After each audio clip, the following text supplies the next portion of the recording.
I've seen many terrible things during my watch, but none more horrifying than a wasted second-round draft pick. That's why I always use my Fantasy Footballer's Ultimate Draft Kit to guide me through the cold. Though my friends and family league keeps getting smaller and smaller, my fantasy team's just getting stronger and stronger.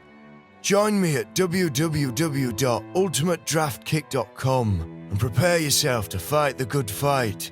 Winter is coming, but so is my #FootClan title. I guess I do know something after all.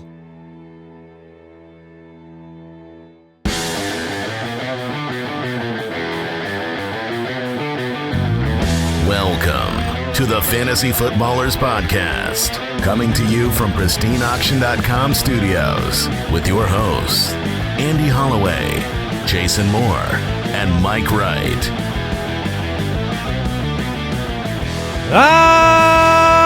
Welcome in. Another great show coming your way. Yes! Thursday, April 11th. Jon Snow with the intro.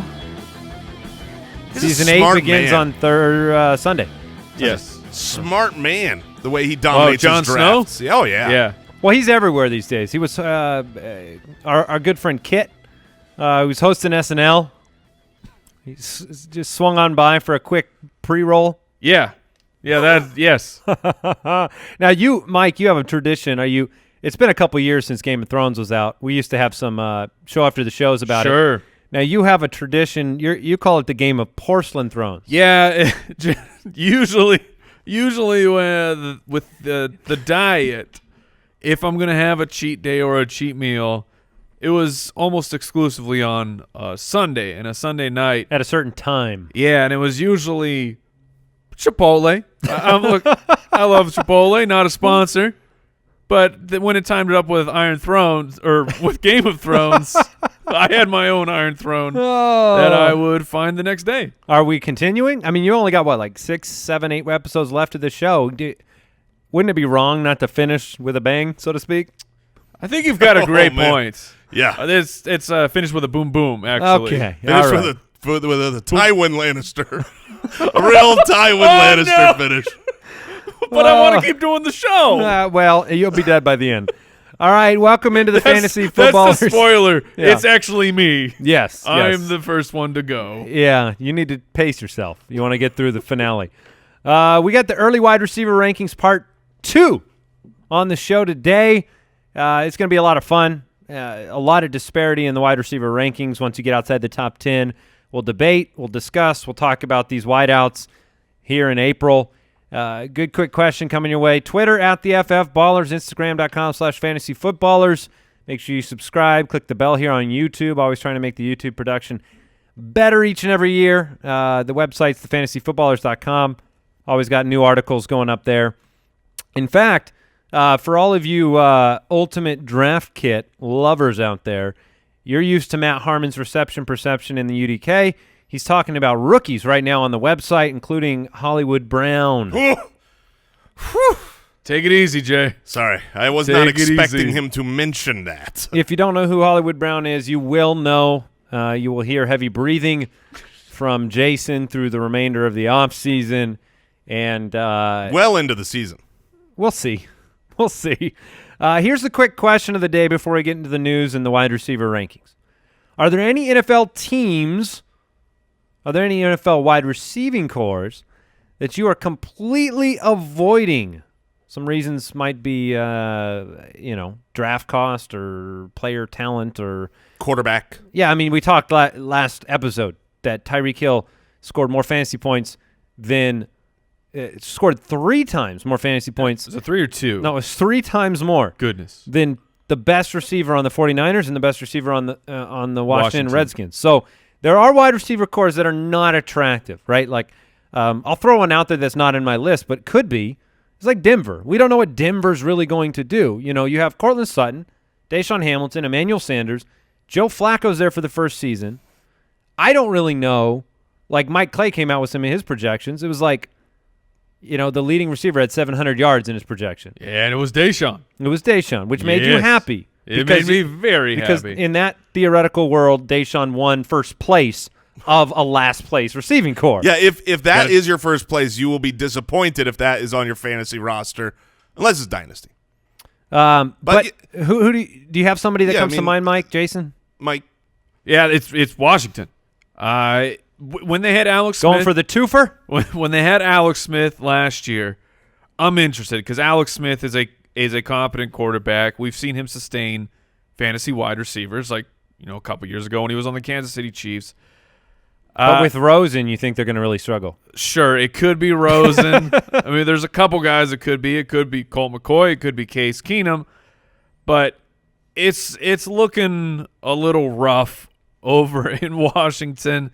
And when you say you're avoiding a team, we're talking about just a standard size league where you're starting 2 wideouts, a flex, maybe a 5 bench spots. Because if you're in a deeper league, of course you're going to take a look at Trey Quinn, who's getting that offseason hype. He's going to be the slot guy. What can Paul Richardson do? He's just a year removed from signing a very large contract for them, but he was banged up for a lot of last year. But generally speaking, I've seen enough from Washington, unless they add a really high-profile rookie. But from Doxson, from Richardson, I would rather take a shot somewhere else. Yeah, I think Washington is good. Denver, that you mentioned, is another good one. And I will Really? Are you out on? You're out on Sutton? I kind of am because I'm out on Joe Flacco. That's the issue with me. It's really all about the quarterback play, and that's why the team that probably has the highest drafted player that John Brown I'm out was on. fine. With John Brown, while Joe Flacco was the quarterback for a few games, we didn't get a whole season of him with Flacco to see how that worked. But that's not really Cortland Sutton's role in the offense. But to me, and I know Andy, you agree with this, but it's Tennessee. I mean, every time, like Adam Humphries, I was really excited to see where he goes in the offseason until he went somewhere, and I was like, oh no, now I don't want to pronounce anything with an Humphries. Right. And Corey Davis is, look, he's a highly drafted, both in the NFL and in fantasy guy, a number 1 wide receiver, still young, and every average draft position list that I do, whether it's dynasty, whether it's redraft, keeper, whatever, every time I get to where he should be going, I'm like, get out of here. There's agree. No chance I'm drafting him. Yeah, I mean, he will give you a couple of really fun weeks and a lot of frustration. They were bottom 5, the Titans, in pass attempts the past 2 seasons.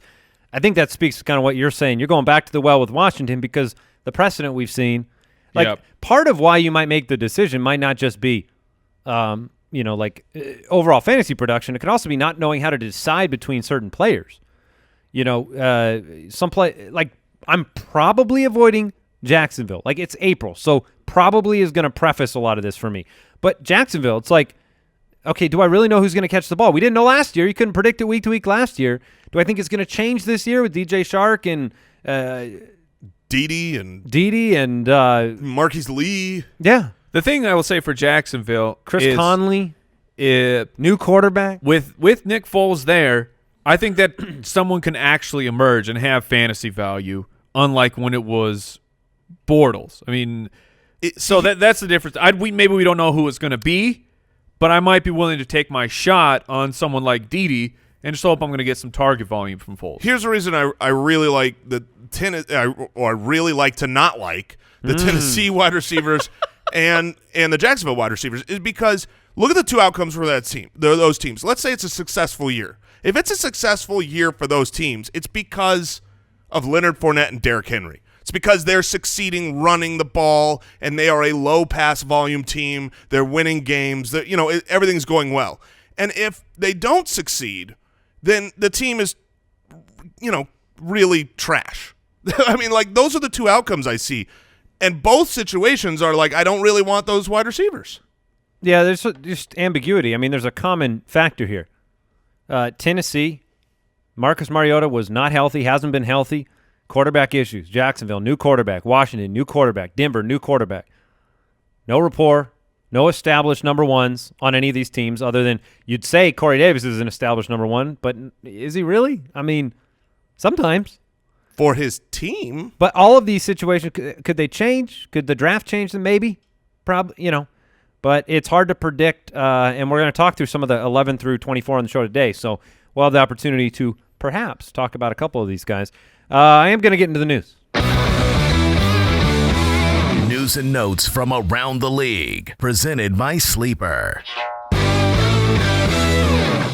All right, we found out today that the New England Patriots are signing tight end Austin Seferian-Jenkins, formerly of the Jags, to a 1-year contract. By the way, formerly of the Jags, formerly of the Bucks, formerly of the Jets, formerly of the Jets, formerly of the end zone many times. I'm not very excited about this. How do you guys feel? Oh, I'm super excited about it, but only from a selfish standpoint. My last pick in our startup draft at pick 23 was Austin Seferian-Jenkins, in the hopes that he would go to New England. That you cannot, you've said this a million times, Andy, you can't just imbue the incoming player with the role that is left. Everyone wants to go, oh, Gronk's gone. Who are they going to replace? You can't, obviously, you're not replacing Gronk with Austin Seferian-Jenkins.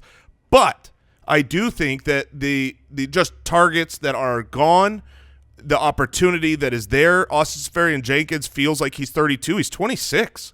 And he's going to a team that utilizes talent. So if he's got talent left, we'll find out. And if he does have any left, it doesn't take much to be a somewhat relevant tight end as far as streaming. Once you're outside of the top 5 or 6, you just need a guy that can get a few touchdowns or – It's difficult. I mean, Dwayne Allen was 20-something when he went over there, did nothing. They've also been reports lately of them meeting with some higher-profile draft tight ends. So – for now, not really excited. If he earns the starting job, well, then he's relevant. Yeah, it's not very excited, but people have been asking, should I grab him? He's on my dynasty waiver wire. Yes, you pick him up. Yes. And then news just broke that the Giants are finalizing a 4-year, $41 million extension with Sterling Shepard. Congratulations. So he got paid. Yeah. Dave Gettleman said he's the new OBJ. Don't worry about it, guys. How did he say it, though? This is me, David Gettleman. I don't know, man. No. Hey, Sterling, getting you. I got 41 smackaroons for you. Thank you. It's me, Dave. We know it's you, Dave, where I'm in the room with you. Sorry. Sterling, it's me, David. I've got some money for you. Why is he David Attenborough? Do you think he opens up because everything comes back to David Attenborough for Jason. Yeah. At the end of the day, all of his accents slowly morph back into David Attenborough. Nice. Yeah. That was today's news and notes. Not a lot going on. Be sure to switch your Dynasty League over to Sleeper. You'll get the news. You'll get the latest. And let's go ahead and jump into our main event. Wide receivers. Eek. Don't worry. That's not for you guys. Okay. All right. Look, the top 10 recap from last week. From Tuesday's show. Hopkins was 1. Devontae Adams was 2. Julio Jones 3. Michael Thomas 4. Odell Beckham Jr. 5. Tyreek Hill came in at 6. Juju 7. Antonio Brown 8, Mike Evans 9, and T.Y. Hilton at number 10. All right. Now, we're going to go from 11 as far as we can on today's show. I thought it might be interesting to look at some of the surprise top 24 guys from last season and maybe just bring their names back up because, look, it's interesting. When guys can slide into the top 24 and you might not expect it. For instance, Tyler Lockett was the wide receiver 15 last year. He was hyper efficient. Tyler Boyd was the wide receiver 16. Calvin Ridley, who I have not seen in a top 24 or remotely close to it, was the wide receiver 19. He's there. Do you happen to remember how many touchdowns Calvin Ridley scored? 1,600. 10. Yeah. He was one of the 10 touchdown double guys. Digits. Well, that's one of the common denominators you'll see in the surprising guys that got in the top 24. Tyler Lockett, Mike Williams, Calvin Ridley, all three with 10 touchdowns. You score 10 touchdowns, you've got a real good head start getting in the top 24. Emmanuel Sanders was still wide receiver 23 despite the torn Achilles. Man, if he had not torn his Achilles, it was a very solid year for It really Sanders. was. So we're going to get into the rest of our rankings. I think we should start right here. Number 11. That makes sense, right? Good place to start. AJ Green. AJ Green at number 11. Mike and Jason, you both have him at 10. I've got him at 13. Last year, his consistency ranking in the games that he played was the 7th most consistent wide receiver. So when he was on the field, he was still the guy. Fantasy finishes in recent years, though, been banged up. He was the 7th best receiver in 2015. Then he dropped to 34th, only played 10 games. Then he dropped to 11th in 16 games in 2017. He was last year the 40th fantasy wide receiver, only played 9 games.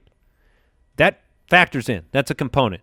When I look at A.J. Green, the reason he's not ranked in my top 12, my top 10, it simply comes down to I haven't seen the whole package from A.J. Green in quite some time. In fact, you go back to 2013 for a fantasy finish in the top 5.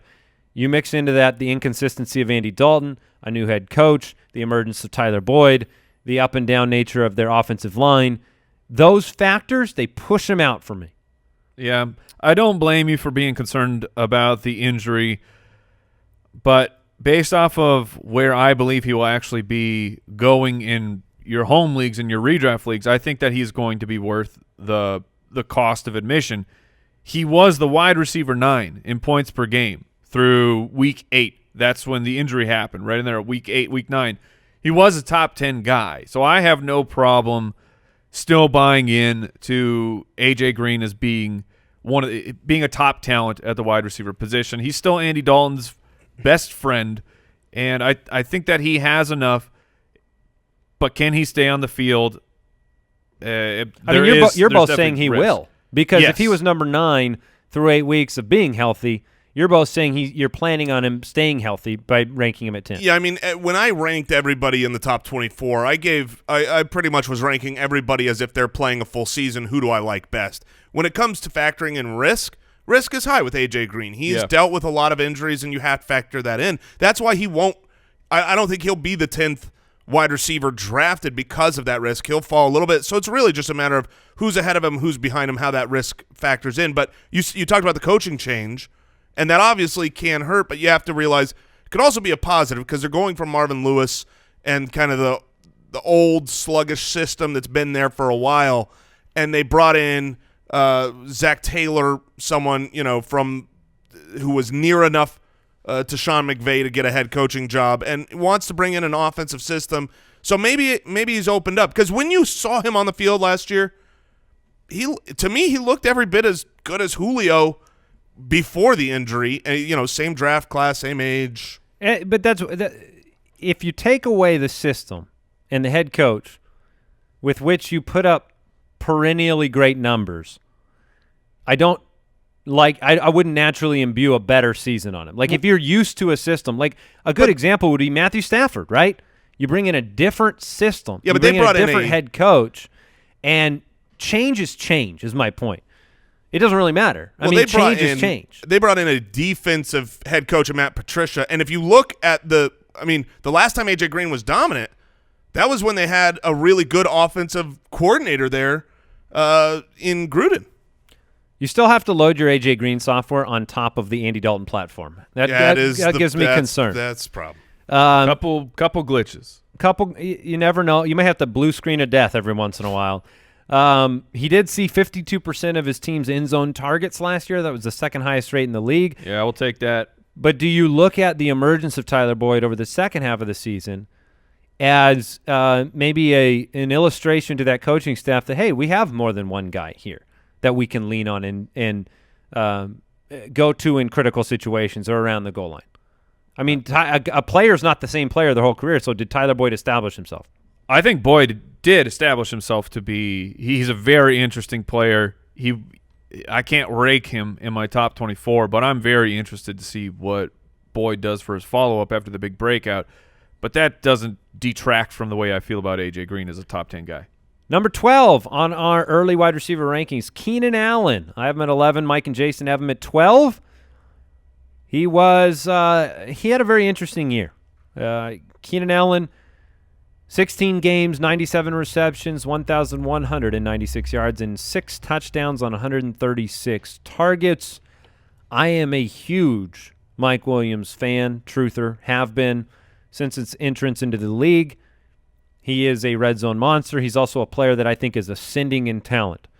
He also has something that Keenan Allen doesn't have, which is just natural size. So I do imagine that Keenan Allen will be around the 6 touchdown total. The question then is that enough to make him are you happy with him as your wide receiver 1 if you penciled in 6 touchdowns? If you pencil in 6 touchdowns, I'm not thrilled to have him as my number 1. That's what you're getting, because right. he hasn't scored more than 6 touchdowns since his rookie year, 2013. Yeah, and I totally get that. But if you look at his target, volume percentage, snap percentage, all of the things that he did great 2 years ago, and how he was utilized this last year, you might feel like, they started getting other players more involved, but nothing actually changed for Keenan Allen. And if you look at yardage versus touchdowns, you'd expect him to have a few more. Now, I agree. Mike Williams, Hunter Henry, it's going to be difficult for him to be a 9-10 touchdown guy. So, but he's consistent, and it's one of those things where I've got him at 12, so I've got him as a wide receiver 1, but that's not who I want to be my wide receiver 1. Being the guy, I feel like you need a wide receiver that's going to go out there and dominate. Keenan can, but I don't expect on the year him to be a dominant type. I don't think he's got a top 5 ceiling in him in 2019. Yeah, I agree with that. Between weeks 9 through 14 last year, he averaged 19.2 fantasy points per game.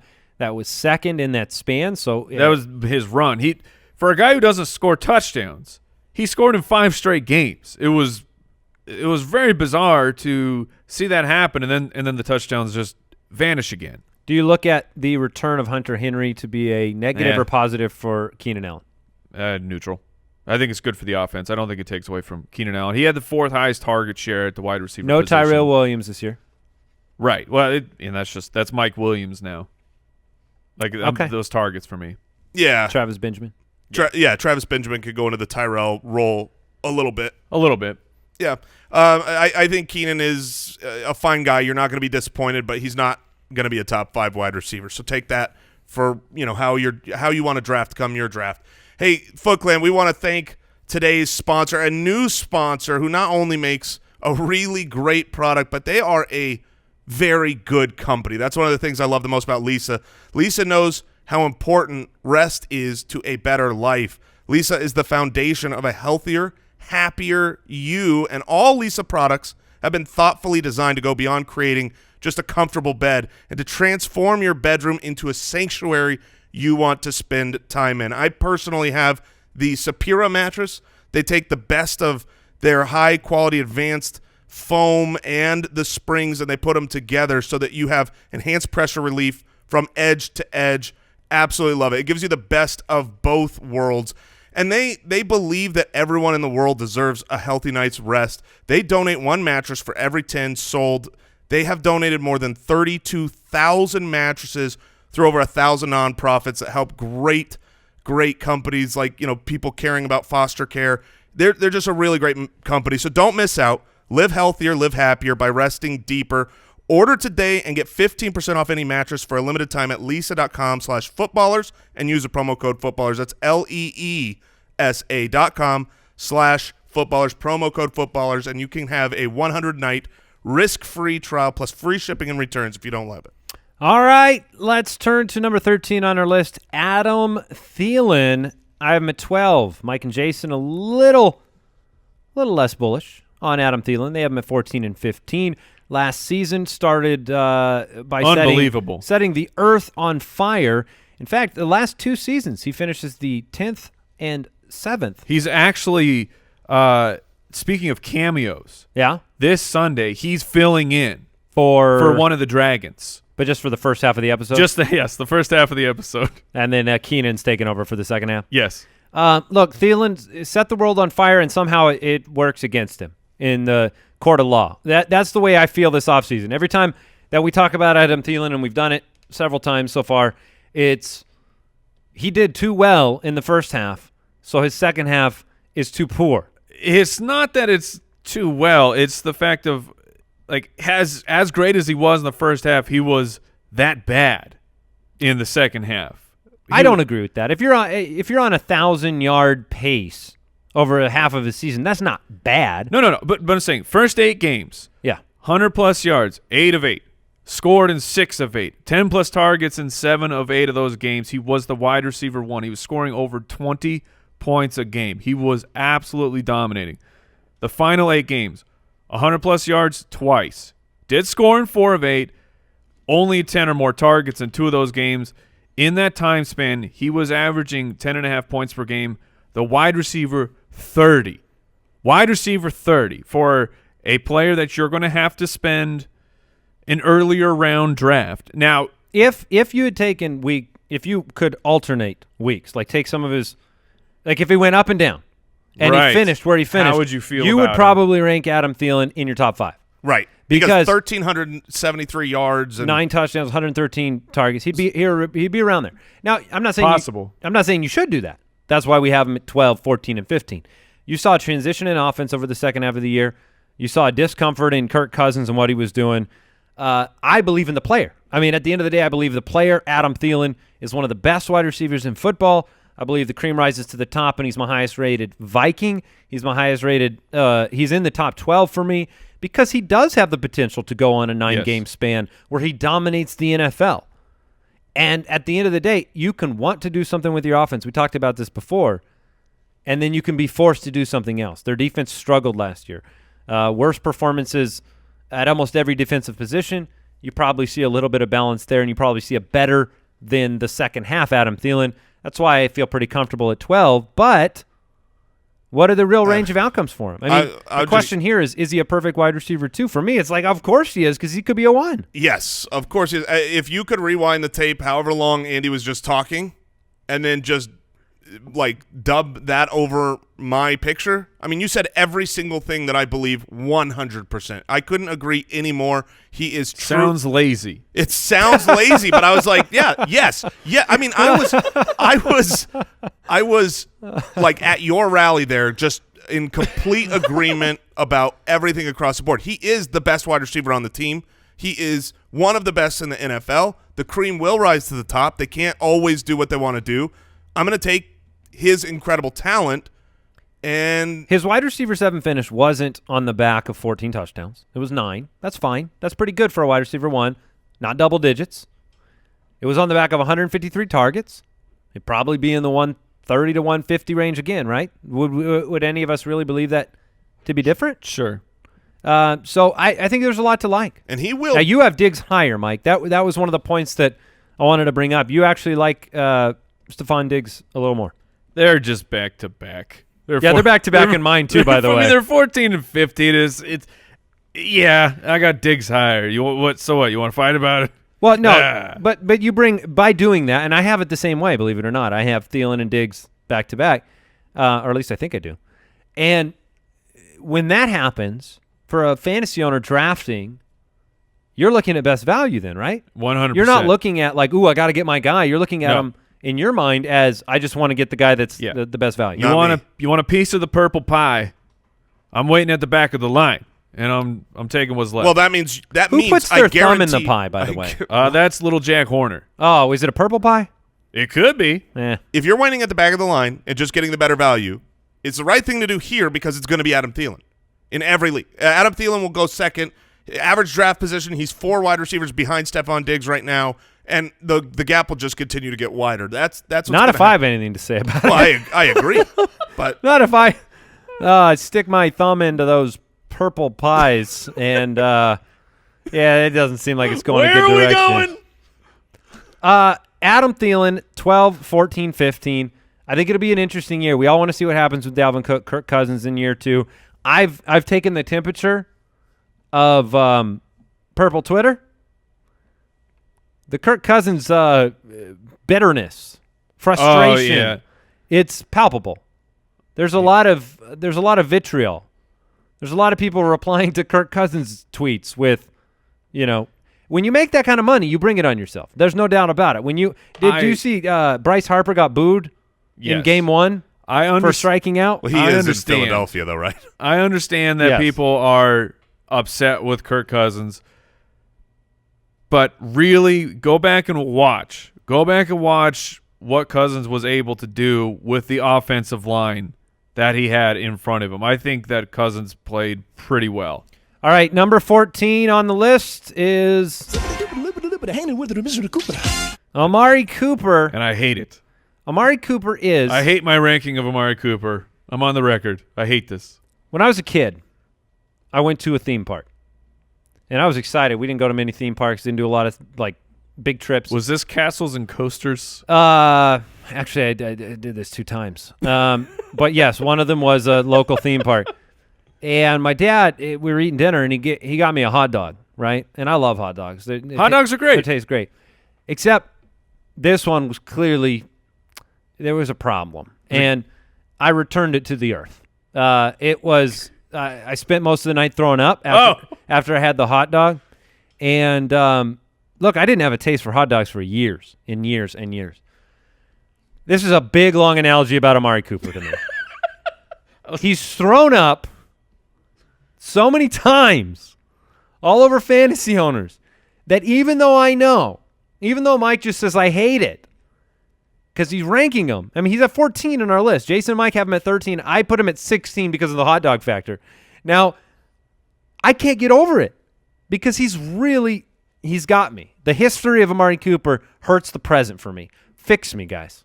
I dress up this hot dog. Here's why he's ranked number 13 for me, because when he got to Dallas, this was a middle of the season change, and generally speaking, changing teams in the offseason, it's rough for guys to come in and produce.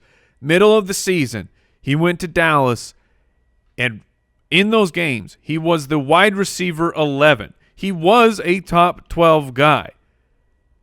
But here's the problem. 55% of his points came in 2 games. Oh, no, hot dogs. 36 or fewer yards in 4 of his 9 games with the Dallas Cowboys. That's the vomit. That's the green hot dog. But at the end of the season, I think he will be ranked as a top 15 guy. But as of right now, I will not be drafting Amari Cooper. It's not happening. I'm not falling for it. Yeah. Jason's looking at me like he's... So wouldn't you adjust your ranking to reflect that for your own fans, for your own list, for the listeners? He's going to finish there. I know. Yeah, That's he the really challenge is. with draft Does that rankings. mean you would like him better in best ball in hopes Yes, that you get the sure. giant weeks? Those of 3 those games will happen. The 3 games will be awesome. Week 14, 44.5 fantasy points. Week 12, 34 fantasy points. Week 4, 23 fantasy points, even in Oakland. I mean, the reality is when you're wide receiver 54 with the Raiders and wide receiver 7 with the Cowboys, you have to say that he's going to be better this year than without. He's got another offseason with Dak. He's 24 years old right now. I know that seems insane that he's only 24 years old, but he's still growing boy. And Everybody's 24. That's all I've learned on these shows. Mike Evans is 25. But then he's not 24. Cooper will be 25 when the season starts. That is true. No. I think that there is a realistic outcome. Just say no, kids. I think there's a realistic outcome that Amari Cooper is a very good fantasy asset this year. I lean on the side of caution when I'm up on on the clock and I'm deciding between great options, average draft position between Amari Cooper and Stefon Diggs. Diggs, you worry about injury history, but when you're injured, I don't start you and get the goose egg. So I think I lean towards Diggs. Yeah, I mean, he busted 53% of the time last year. Just say no. That's a 50-50 shot on that hot dog going down easy. Let's go to the judge. Judge Giamatti Brooks. Yeah, resident Cowboy You truther. are a Cowboys fan. How do you feel about my propaganda over here to just say no to Amari Cooper? What do you got? At that draft price, I'm probably with you. Thank you. Yeah. It's not going to end well. I'd love this. I don't have time for like a diatribe here, but I'd love to know how many players have been foolishly believed in fantasy because they're still young. Like there has to be some it is our Achilles heel. There has to be some line in the sand between because we brought it up with Sammy Watkins. He's still a young man that's played on 3 different teams and been hurt 3 1,000 times. Yeah, but sometimes you get a Devontae Adams Yeah. who stinks. He stinks. Guys, he's still young. Yeah, but maybe the key is great. Maybe the key is they got to stay home. They got to stay on that team. Perhaps. All right, Stefon Diggs at 15. We just talked about that offense at length. Jason, you got him at 17. Is this just to kind of illustrate the fact that you love Adam Thielen? It was to put a little gap between Thielen and Diggs to make sure that it is clear. You stay back there. That I believe Adam Thielen will be the more valuable fantasy asset to have. Obviously, if you just look at the back half of the season, it was Stefon Diggs, but we don't play in just the back half of the season. And honestly, if you have to pick one that you would prefer, a player to have a great beginning half or second half. What the heck's going on back here? There may have been a spill back this Did you way. spill something all over the great. computers? Who was Not on it? Was it Brooks or was it Borland? It was me. Okay. It was Brooks. Wow. All right. But I think- Borland's cleaning it up. What a guy. Of the two, I do believe that Diggs has the higher touchdown upside. I thought you were going to be talking between Oh, Brooks of- and Al Borland. of the Which one we're fools over getting rid here? of? I don't know if everybody knows who Al Borland is. Oh, Al Borland is our producer from the Spitballers podcast and helps out here at the Fantasy Footballers HQ. Cleaning With spills. everything. Cleaning up spills. He's Baby Brooks. So, look, Diggs, I like Diggs. He hasn't been able to stay consistently healthy and consistent on the field. He's a game breaker, 9 touchdowns last year, 102 receptions. There is the factor here where on any given week it could be Diggs, it could be Thielen. I mean, Sure.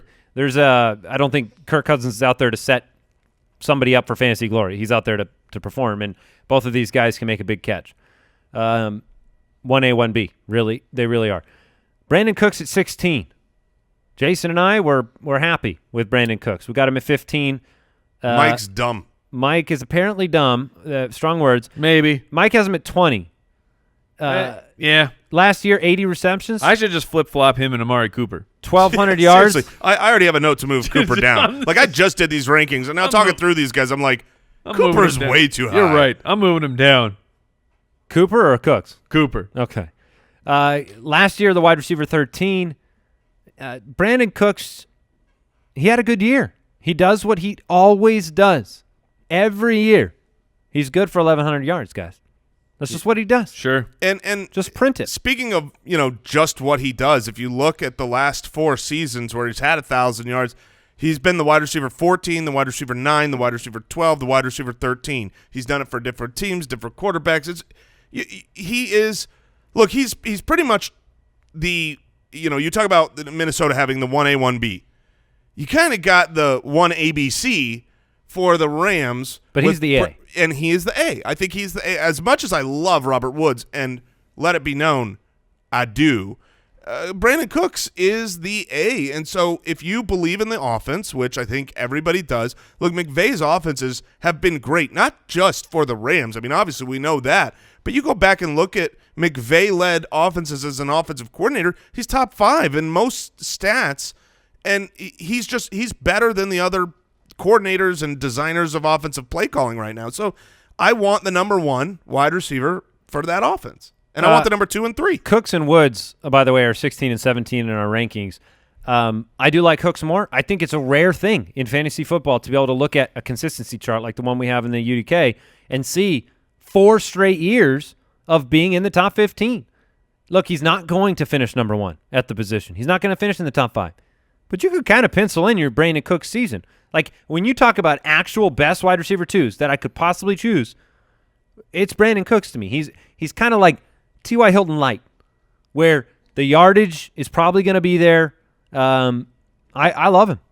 It's very possible. I dropped him down to 20. I'm still feeling the pain of last season. I had Cooks in our league of record, and he did not help me down the stretch and crushed me during the playoffs. So you got a little burn. So burn mark. maybe I got a little personal bias and I'm still burnt. Well, that's a great thing, though, for fantasy because a lot of people have that. If you look at where he's going right now, he's going in the 5th pick of the 4th round. And if you can grab him as your second wide receiver, that'd be along nice. with 2 other running backs in those first 3 rounds, that's Where is he going right now? the 4th round, 5th pick in the 4th round. Perfect. That is exactly. I mean, you look at the guys in the 4th round, he's going right next to Kenny Golladay. Who do you want as your wide receiver 2? Brandin Cooks. Brandin Cooks for sure. And that's no disrespect It's Kenny Golladay, who we got up on I the gotta wall move today. him up. Who we're about to talk to. So Woods is right after. We're going to talk to Kenny Golladay? Fantastic. Did I say talk to him? I was going to talk to his jersey on the wall. Oh, all right. It probably won't talk back. Was that your That was Golladay talking. Yeah, that's what he sounds like. You never seen an interview?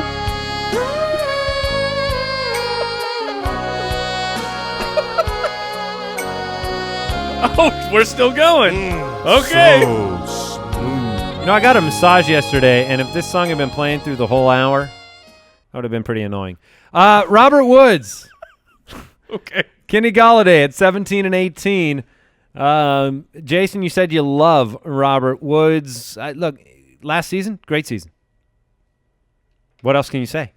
What else you can say is what else you could say is the year before last, in the 12 games he played, he was very good in those games. And going back to Buffalo, I mean, he always passed our eye test, right? When he was in a bad offense that wasn't passing the ball much, Tyrod Taylor is not one to support good wide receivers.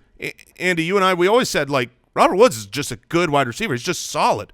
And now he's on a great offense. I've always loved the stability of Robert Woods. Yeah, he's very Cooper Kupp. The only thing I will say with these guys back-to-back, I do have Cooks too low, but I would disagree. I think Robert Woods is the 1A of the team. I'm fine with that. Does it change in a standard versus PPR format between those guys for you? Like when you look at what they do on the field, I mean, last year they had about the same amount of total catches. I imagine Woods catches the ball closer to the line of scrimmage on a regular basis. Yeah, Woods is going to get more targets, but neither of them I don't see them hitting that 10 touchdown area to make the difference between a PPR or standard. Okay, all right. Kenny Golladay then. Kenny Golladay is one of those players that was the live action Aladdin coming out soon? Yes. You want to talk about it? Kenny Golladay to me is the diamond in the rough type of thing. Oh, I thought this was they're the Lions. They're blue. Will Smith is a blue genie, and you were going to get super mad about it. Oh no. It looks okay. It looks like an okay. It's going to be great. You know what confuses me? This show's going to go forever now. What confuses me about all these live action Disney things is how much of the movie is like the exact same. Most of it, and then how much is like brand new. Oh, 80-20, if not 90-10. Of old? They just do the exact keep it the same thing? Yeah. So it's just a money printing machine. yes. Oh, take my money. Take it all. Yes. Lion King looks great. Aladdin looks great. They're like, oh, crap, we're out of stories. Let's remake them. So they're in a room and they go, man, if Will Smith becomes a genie in this live action movie, we all get $1 billion. Yeah. That's right. Okay. That's right. All right. Kenny G, 70 for 1,063 yards, 5 touchdowns, 120 targets. It's really not, finishes the wide receiver 21. I don't know what to expect from him this year because I don't have a lot of confidence in Matt Patricia, Matthew Stafford, and that offense without Golden Tate facilitating aspects of it. You didn't really have a lot of Mondo games from Kenny Golladay. I'm just kind of okay with him. Talk to me about Kenny G. I was surprised that I wasn't the lowest on him because I think when we've just talked about Kenny Golladay around the office, you guys see the potential of, and it certainly is there, the potential to take that third-year wide receiver step forward. He did it in year 2. He now appears to be going into the season as the de facto one, not crazy ahead of Marvin Jones, but he is established himself as probably the best wide receiver on the team going into the season in year 3. So it's the smoothest. If he takes a step forward, he's got downfield speed and talent to really take it up a notch, maybe finish as a low-end 1, high-end 2. I don't believe that will necessarily happen. You had a lot of games without Marvin Jones, and I know the splits with and without Marvin Jones were pretty much even last year for Kenny Golladay. But if Marvin Jones is on the field, it's one of those things where he's a trap. I agree. Kenny Galladay's a trap because we're not even going to talk about Marvin Jones today. We're not even going to come close to talking about Marvin Jones today. But I just want the better value between those two guys. On any given week, I think the same argument rings true about not knowing which of those guys is going to be better. Well, Andy, I don't know if you know this. Yeah.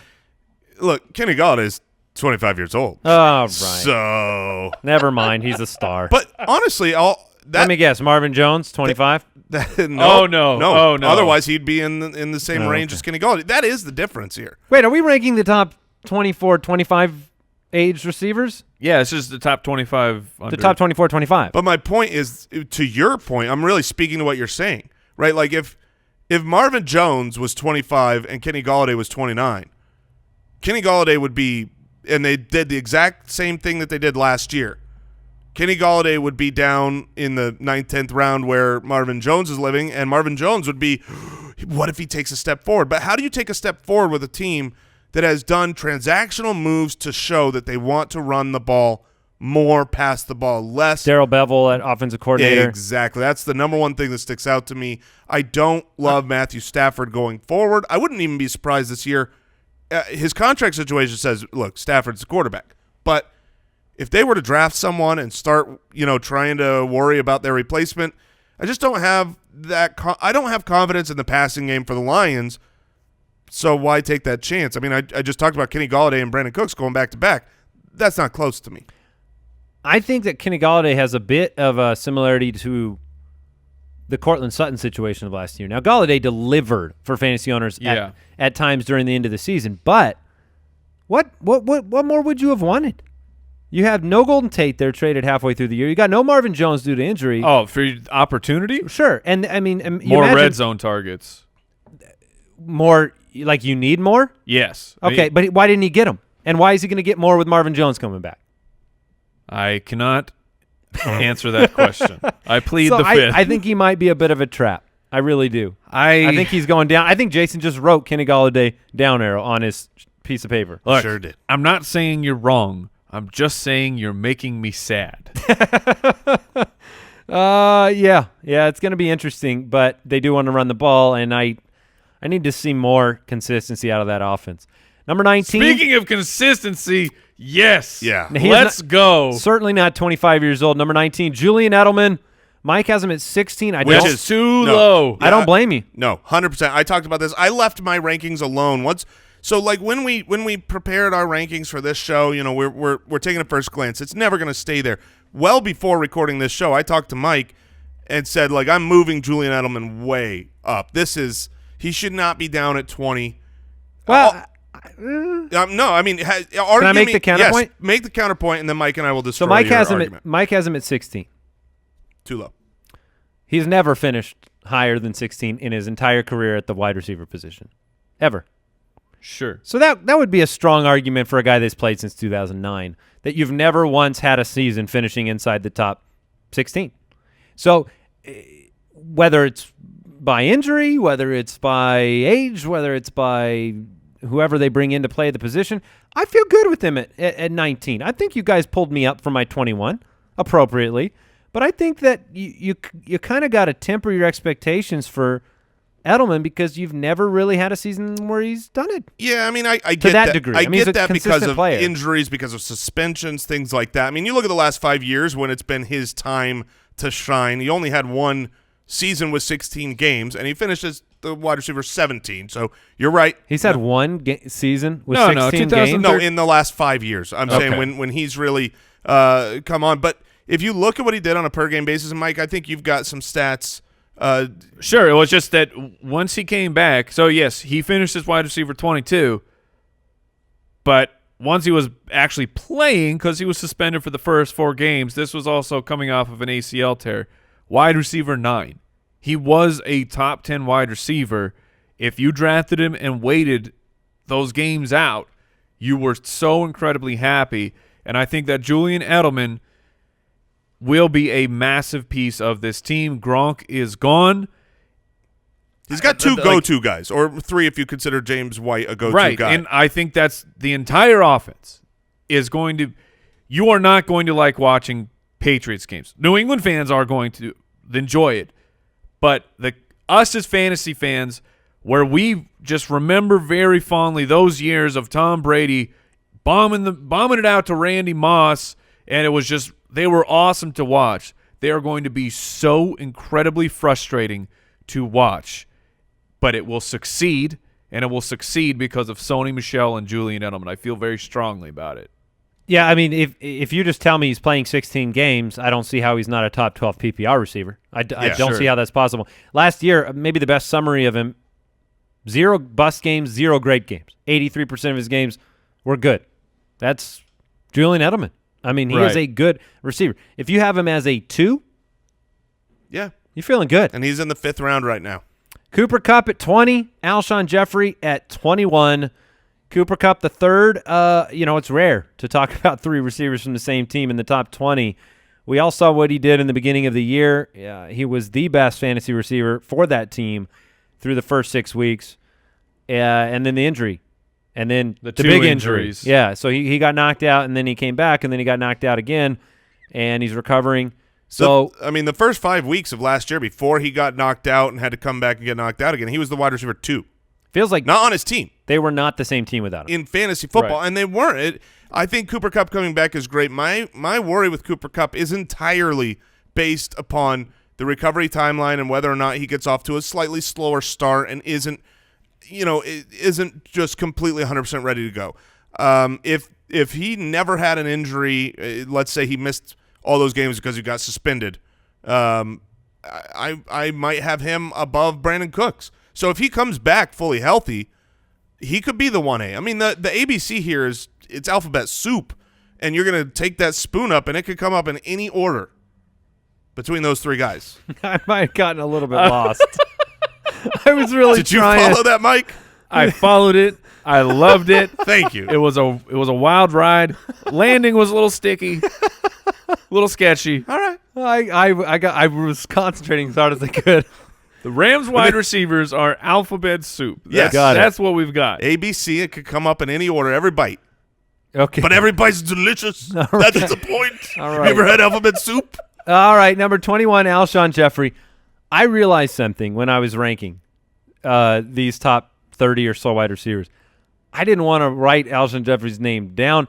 I felt like I was in a horror film, and all the friends are like, let's go hide in that warehouse over there to get away from the murderer. And I'm like, that does not seem like a good idea. But you're getting away from Alshon? No, I'm getting away from all these rankings. Like, everybody's pulling me along with their consensus rankings and opinions on Alshon Jeffery, and I look at him, and I see decline.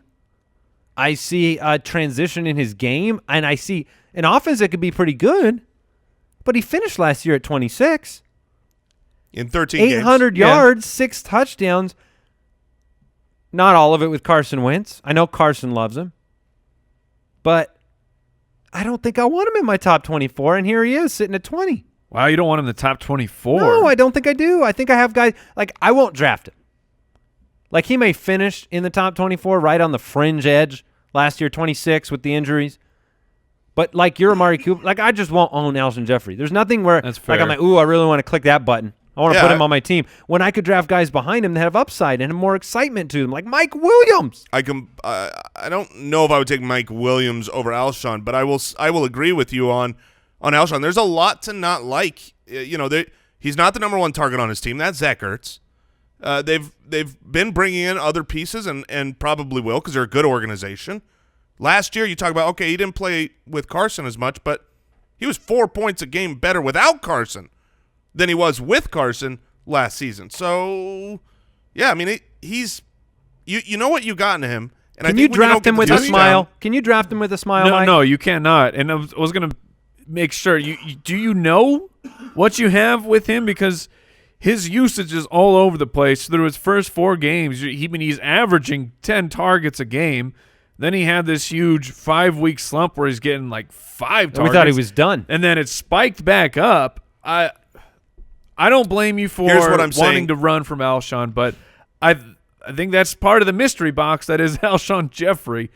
It could go either way, and that's why I think right around 20 is all right. What I mean when I say you know what you have in Alshon is this: if he gets a touchdown, you're happy. If he doesn't, I don't think you're going to be happy. Most of those games those games that he doesn't get a touchdown, you were very disappointed because he's not a volume guy, and that's not who I want as my wide receiver 2. He is one of the few receivers that you could absolutely look at him and say, hey, he could score 11, 12 times. Yeah. He's good been offense, a red big zone body. beast. Yeah. And currently he's the 24th wide receiver taken off the board. Yeah. Yeah. All right.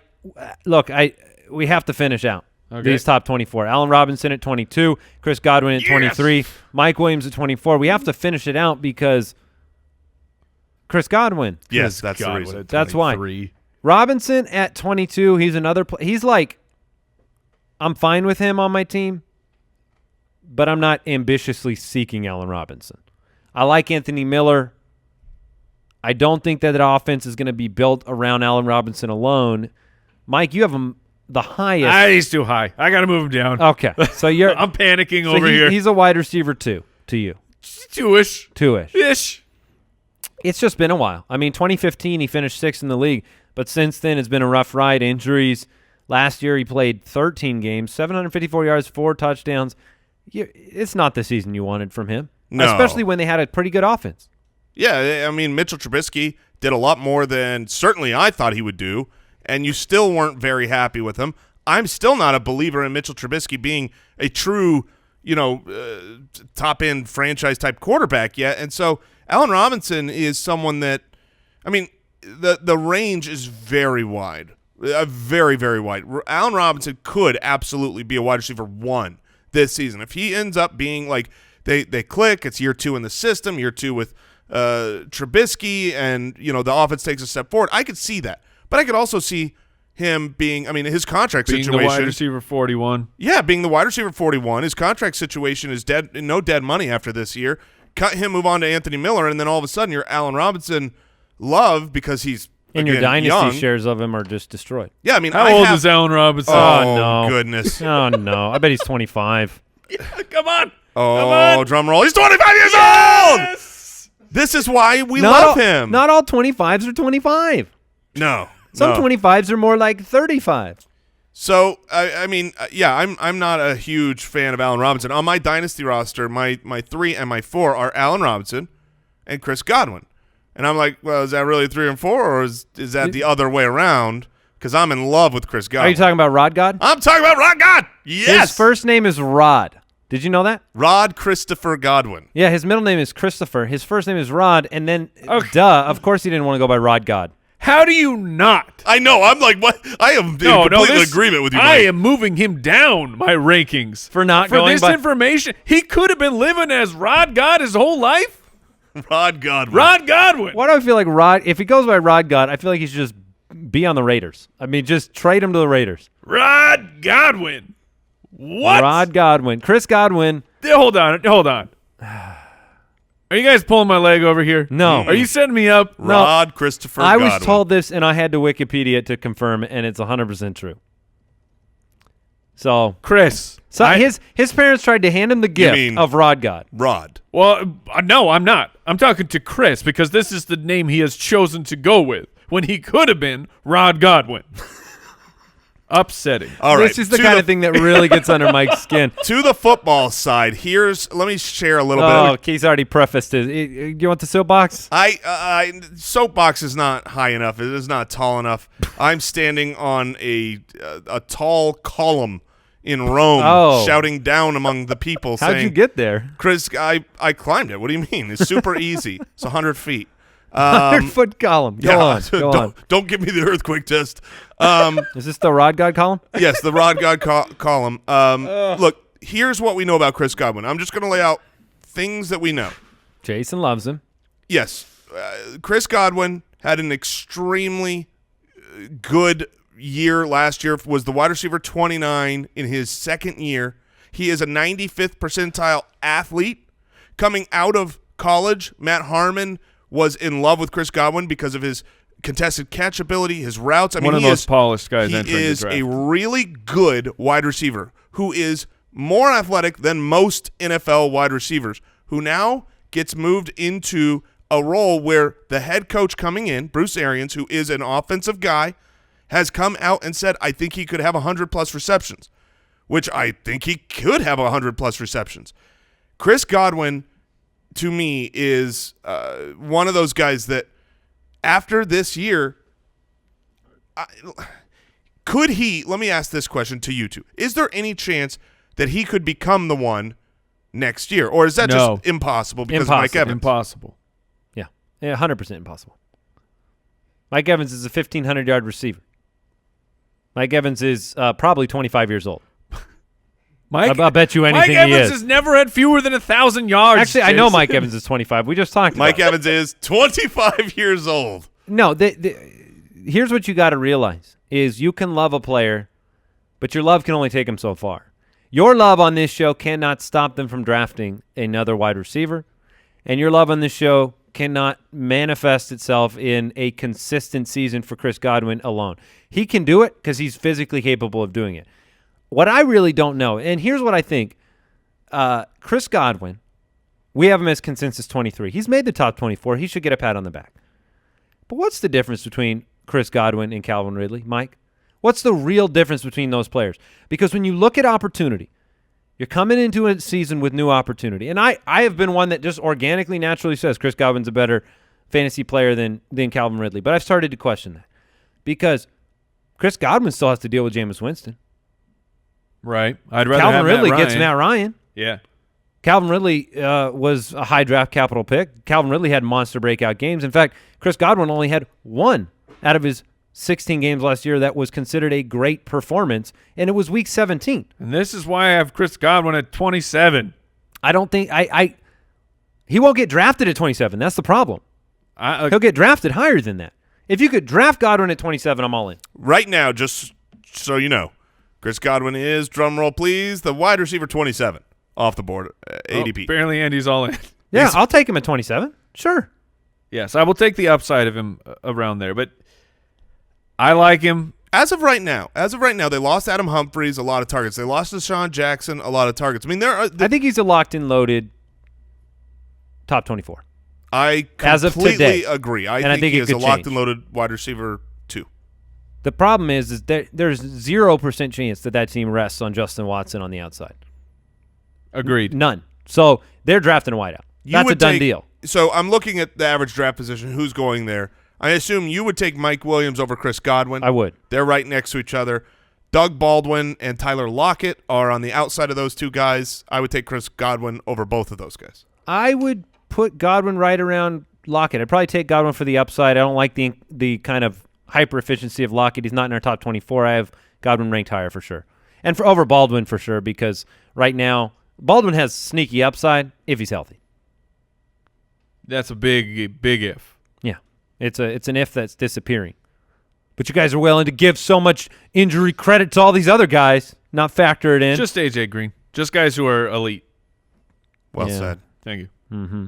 No, and Julian Edelman, of course. He was suspended. Who's also been banged up. Yeah. You just said he hadn't played 16 games in 5 years. He was suspended for 5 straight years? He was suspended. I didn't know that. Yeah. lot of steroids. Julian Edelman is a bad boy. All right, we don't have to linger here very long, but Mike Williams comes in at 24. I have him at 22, Mike 25, Jason 27. He is, to me, what Godwin is to Jason. Mike Williams hit the 10-touchdown mark last year.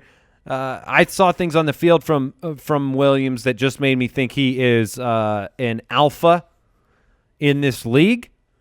He was dominant at times. He was irrelevant at times. This is all about ascension, and I think that he has to come out and obviously be healthy and perform all season long.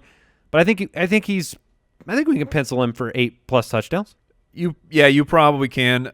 I didn't like the landing spot for Mike Williams when he was drafted, just because I knew it would take time to get Tyrell out of the way, and I think that Williams is a good wide receiver and played a great role for that team. So now I'm far more on board with no Tyrell involved and with another season under his with belt. Mike Williams coming in, being the two, and not necessarily just the two, but he might be the actual dominant outside wide receiver. I like him. Yeah, that is your guy. You've talked him up for a while. You predicted last year that he would be able to get 10 touchdowns. He got 10 touchdowns. Well done. All right, we'll wrap it up with this. Pristine deal of the day.